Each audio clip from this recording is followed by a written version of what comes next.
پیش فرمائیں۔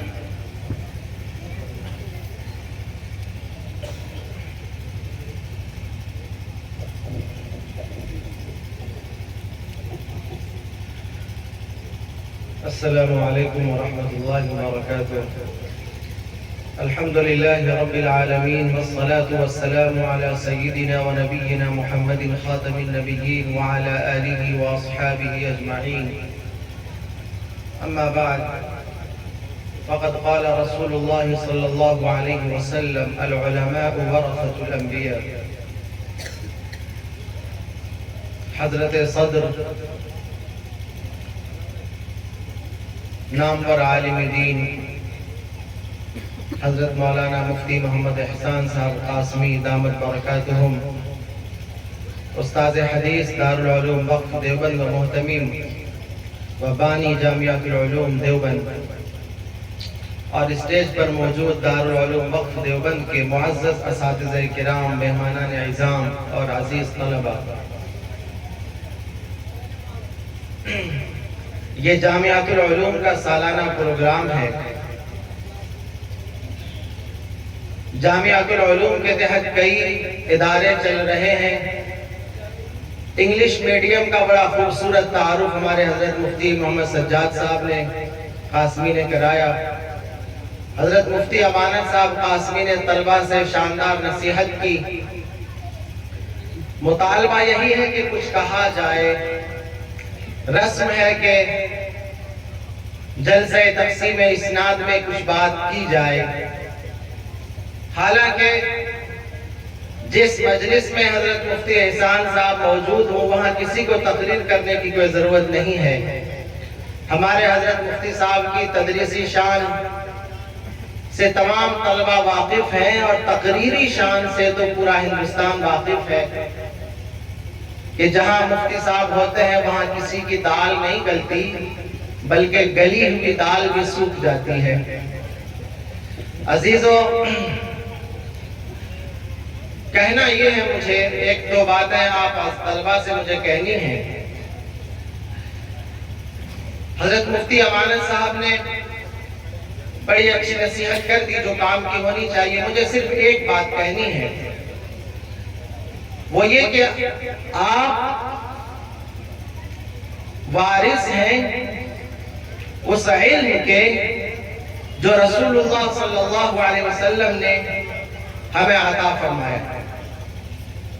یہ وراثت صرف تقریر سے اور صرف تحریر سے جاری نہیں ہوگی، یہ وراثت آپ کے کردار سے جاری ہوگی۔ علم اثراً قلب میں ہے، علم دل میں ہے۔ علم وہ نہیں ہے جو زبان میں ہے، اور علم وہ نہیں ہے جو تحریر اور قلم میں ہے۔ آج ہمارے سماج کی ضرورت مفتی فتویٰ دے دے یہ نہیں ہے، یہ کافی نہیں ہے۔ ممبر و محراب پر آدمی کھڑے ہو کر تقریر کر دے یہ کافی نہیں ہے۔ سماج میں بسنے والے ہر فرد کی اصلاح کیسے ہو، ہر فرد اللہ کے سامنے اپنی جواب دہی کا احساس رکھے، یہ کیسے ہو، یہ ہماری ذمہ داری ہے۔ حضرت عمر فاروق نے قاضی شریح کو قاضی بنایا اپنے دور میں۔ ایک سال گزرنے کے بعد قاضی شریح آئے اور کہا حضرت میں استعفیٰ دیتا ہوں۔ کہا کیا ہو گیا، کیوں استعفیٰ دے رہے؟ کہا ایک سال گزر گیا، ایک بھی مسئلہ جھگڑے کا پیدا ہی نہیں ہوا، تم فتویٰ کہاں دے؟ اصل لوگوں میں وہ احساس پیدا کرنے کی ضرورت ہے۔ آج کا چیلنج مسئلہ بتانا نہیں ہے، آج کا چیلنج لوگوں کے جو افکار ہیں، لوگوں کے جو خیالات ہیں، اور ان میں جو تبدیلی آ رہی ہے، مختلف طریقے سے اسلامی فہم کو، اسلامی تہذیب کو، اسلامی شریعت کو اور اسلام سے متعلق ساری چیزوں کو جو بدنام کرنے کی کوششیں جاری ہیں۔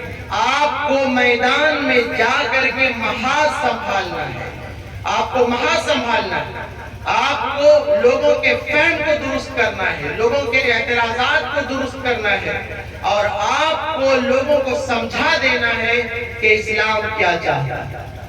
عزیزوں، یہ بہت بڑے علم کی وراثت آپ کو دی گئی ہے. ہم امید کرتے ہیں کہ انشاءاللہ آپ اس کے صحیح جانشین ہوں گے، صحیح وارث ہوں گے. یہاں پر ہمارے بہت سارے اساتذہ موجود ہیں، ان سب کی نصیحتیں یہاں پر ہونی ہیں.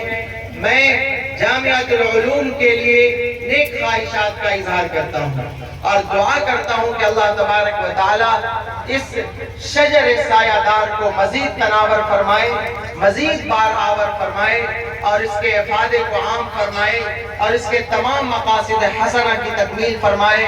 اور ہمارے حضرت مفتی صاحب اور ان کے یہ تمام اساتذہ اور کارکنان کو اللہ ہمت دے، توفیق دے اور ان کی خدمات کو قبول فرمائے. وآخر دعوانا الحمدللہ رب العالمین.